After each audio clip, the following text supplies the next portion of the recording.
Pasca penggeledahan kantor PUPR Sulsel, aktivitas masih berjalan seperti hari-hari biasanya.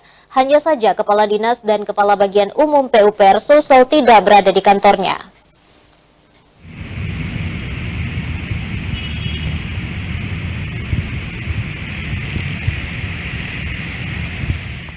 Inilah kondisi kantor Dinas PUPR Provinsi Sulawesi Selatan, Jalan Andi Pangerang Petarani, Kota Makassar, pasca penggeledahan oleh petugas KPK Kamis malam kemarin.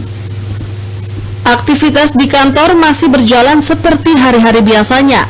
Beberapa kendaraan terparkir rapi di depan gedung 2, tempat penggeledahan tersebut. Tampak mobil hitam double kabin terparkir tepat di pintu masuk gedung 2 PUPR. Serta mobil dinas PUPR plat merah berubah menjadi plat hitam. Selain itu, beberapa pegawai tampak tidak mengetahui adanya aktivitas penggeledahan oleh petugas KPK, serta enggan berkomentar perihal tersebut. Sementara itu, Kepala Dinas PUPR Sulawesi Selatan dan Kepala Bagian Umum terkonfirmasi masih berada di Jakarta. Rusma Wandirara, Celebes TV.